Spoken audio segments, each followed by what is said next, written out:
And we're back with the modulation section. So as we had before, we have the icon has kick, oscillator chilling out right here. I brought it back to 1 unison just for now. And we got our sub sitting right there. Okay, the note that I'm hitting is F, just in case you want to kind of design along with me. So let's go ahead and start making this guy. Well, remember before how we were able to, let me put this back in 3D mode, we were able to move this around and create some really interesting textures and sounds. Well, you know, there's a lot of knobs on here, so we don't have the hands to move them all the time, right? Well, that's what the modulation section's about. So up here, we're going to create our sound, right? And then we're going to kind of modulate it or move it with the modulation section. So the modulation section, marked mod here, contains 3 envelopes and 4 LFOs. If you need more LFOs, you know, they'll add. So they have more than 4, but 4 shows right here on the GUI. You also have a velocity, a note, and a macro kind of section. We're going to leave those guys to a little bit later because they're for fine-tuning your sound, I feel, or specific effects. Let's start over here at the envelope section. Okay, we've got envelope 1, 2, and 3. Now, envelope 1 will be hardwired to the main sound, meaning it's basically going to take the shape of the whole sound. So if it's wide open like this, you know, it's coming in and staying on. And if I want more of a pluck sound, then I could pull this down, and just by doing that, it becomes a little more of a pluck sound. So I guess what I meant is this envelope 1 is going to dictate how the shape of the full overall sound, where envelope 2 and 3 you can apply to other parameters, and that'll take the shape of those parameters. So how do envelopes shape parameters? Well, it's basic ADSR, and that stands for attack, decay, sustain, release. These are the things that are going to shape your sound. So let's take a look here. So here's my attack, right? I have a pretty fast attack. I can bring it all the way down to 0 milliseconds, meaning as soon as my finger pushes the button, you're going to hear a sound. As I pull this up, you'll see the slope increase, and you'll also see, well, this adds about almost a full second now until the sound comes in. And you could do anything in between. Okay, now I'm going to skip over here for a second, and I'm going to move over to my sustain, right? And this is going to be the roll off. So this is, remember we were talking about a pluck kind of sound?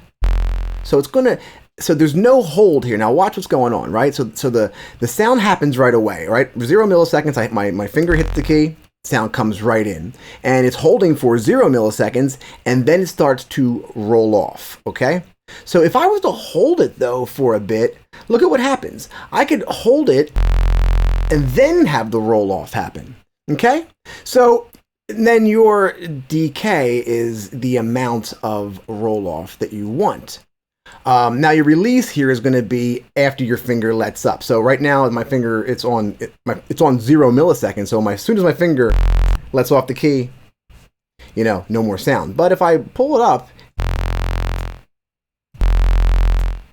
okay, let's pull it up a little more so we really get the... Okay, and what it's going to do is continue to follow this little path. Now, let's pull up the sustain, and now you got yourself kind of open until I let my finger up, and then the release kind of takes over for the roll-off. So that's basically how an envelope works. Let's see it in action now. So, as I said, we could take any of these modulators and apply them to parameters to add movement, right? So you see this little arrow here? I can grab this guy and I'm going to drag it over to our wavetable position, because right now that's what was giving us a lot of action, right? We wanted to be able to kind of control that. So we're going to take an envelope and apply it there. So as soon as I drag this over, you'll see that I get this blue line. Okay, now this blue line is how much of this parameter is going to be controlled. So right now, let's go ahead and open up my attack a little bit. So what's going to happen is it's going to move through the wavetable over this amount of time, about half a second. Here we go. And then it's going to stay at the top because you understand how ADR SAR works now. Cool, so let's see it again. Awesome. Now, what if I didn't want it to go all the way to the top? Or what if I wanted to, well, let's do that one first. So if I didn't want it to go all the way to the top, I can go over here and I can kind of pull it down, right? And adjust it to where I want the endpoint to be. So let's put it around halfway. And you'll see that it stops right here at the halfway point, okay? Now, I could also adjust the start point. So I could move over here and let's say I don't want that, I don't want the beginning that was actually silent, right? I want to have it right when it comes in with the sound. So right around there. And also I kind of want it to be more like there. So now I could actually select a part of the wavetable to kind of move between. Okay? So now I'm going to move all the way into that, right? Well, let's see if we can get a little backwards action too by pulling down our sustain. Okay, so now instead of just staying at the top, it's going to go up to the top and come back down. So what it's going to do is kind of turn the knob and bring it back, right? That's pretty cool, right? Actually, I want to open that up a bit. I think there's some cool action over here. Yeah. And this is how you could kind of fine tune it to where you want. Now what if we didn't want it to just swing right back? What if we wanted to stay there for a second? Well, remember that hold knob we had? Let's add a little bit of hold to this guy. Okay? Whoa. There we go. So now I bet you can see the power of the envelope and how you could take it and dial it in and find the exact shape of each parameter that you want. Let's move on to the LFO. Now, before we move on to the LFO section, I'm going to show you how to disengage something too, because since we're going to now apply the LFO to our wavetable position, we don't want the envelope there anymore. So the way we can get rid of it is by right-clicking, okay? And you could bypass it, you could remove it, or you could remove all modulators, envelopes I was going to say, but this would include LFOs as well. So I'm just going to go ahead and remove the one that we put on there. Okay, no problem. Bring it right back down to the beginning. And if you remember, we'll go ahead and set this right back to how it was. Perfect. Making our sound just regular old. I actually got to bring it back to there. Just like it was. Now, what's the difference between an envelope and an LFO? Well, an envelope has a specific start point and a specific end point, like we just learned. But an LFO is cyclical. Okay? And that means it's connected to your host BPM. You're going to find that in Ableton right here. We could adjust it a little bit faster if you want. It really doesn't matter. So if I just grab this guy and drag it over to my wavetable position, okay, I'm going to go ahead and we'll talk about these in 1 second, but I'm going to switch it over to trigger mode. So now what's going to happen, as soon as I press this button, you're going to see it's going to move through the wavetable, but it's going to go back and forth at this speed. Let's bring it down to half note so we can kind of just get a little bit better impression. Here we go. Okay, so you can see it's moving forward and back, moving forward and back, just like this shape suggests.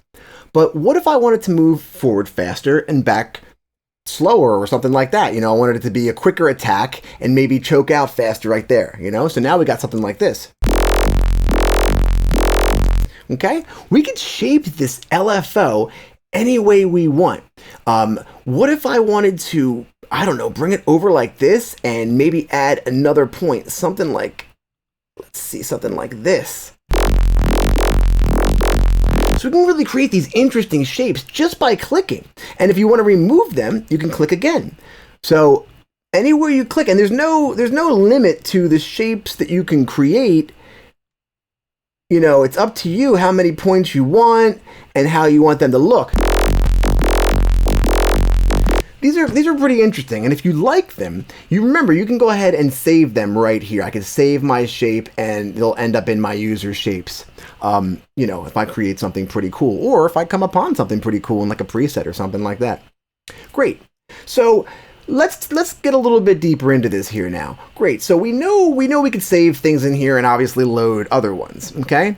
But what is this grid thing? Well, the grid is what's back here, and this is what's going to help you keep everything in time. Okay. Let me show you what I mean. Let's bring this back down to, well, nothing. Why not? And I'll bring it back to the one where it was. Okay. Now, this is the halfway point. You see what I'm saying? So if I press the button and it does a wiggle back and forth, I could be sure that I'm going to get equal energy going up and equal energy coming back because this is the center point. Okay, and as fast as it goes, it'll always revolve around this center point. Okay, that's pretty cool. So that means, what if I wanted it to come in faster, but still be in time? Well, I could look in, like if this is the halfway point, then this here would be the halfway point of the halfway point, right? You can move that over here. And if this is the halfway point of the halfway point, then this is, you get it. I can now shape this to kind of go over that line, and I've got myself a sound now that is in time with my song or project that I'm working on. And this is a really great thing in the background for you to really dial in your shapes as you start making more advanced ones. And we will do that as we go through this course. Cool. So let's talk a little bit about these parameters, right? So what's the difference between trigger, envelope, and off? Well, trigger will always start at the same point, right? So trigger will always start us there, and it'll just move through our LFO. Now, envelope is very interesting, right? Envelope takes the characteristics of an envelope, meaning it has a start and end point, but you're able to use now the LFO shape that you were using on LFOs as an envelope. And then it'll just stop, just like it would an envelope, right? Cool. And off, it'll stop where it stops and pick up where it left off. That makes sense. So that could be useful, but we're going to probably stick with trigger and envelope. So now, what are these guys over here? Let's take a look at them right now. So let's start with the rate knob. Now this rate knob is going to affect the envelope mode differently than the trigger mode. Because remember, the envelope mode has a specific beginning point and a specific end point. So this will be the speed of one cycle, okay? But it stops at the end, okay? If I go into trigger mode, remember, trigger mode is cyclical in the sense that it will keep repeating. And this is going to be how we can create some rhythm to our sounds if we wanted to do it that way. Now, what about this rise and delay knob? Okay, these are going to be a little bit more advanced for really advanced shaping, but let's talk about what they do briefly. So this is going to be the amount of time that it takes the LFO shape to influence our sound. Okay, and the delay will be the amount of time that it takes the rise to start to influence our sound. Let's get to that, okay? Cool. Let's bring that back to off. Now, smooth is like a little fail-safe that they installed. Now, by nature, Serum tends to be a little bit of a clicky synth, meaning that you might get some clicks happening, audible clicks, undesirable audible clicks when you're working with Serum. And if that happens, you could turn up the smooth knob and that'll kind of smooth out any of those clicks. Perfect. Now there's one more thing I wanted to talk about. Just like trigger mode will keep repeating, envelope does have a specific start and end point, but there's one little hidden feature. So now what if we had a shape like this? Okay, I had a shape that's going to stop, or it's going to go like this, halfway, and then let's say it's got another part that goes like this. It's going to be a little bit quicker. Okay, and it's going to sound something like this. Okay, something that opens up like this, and then keeps a cool little shape there. Great, and it's divided in half, as you can see.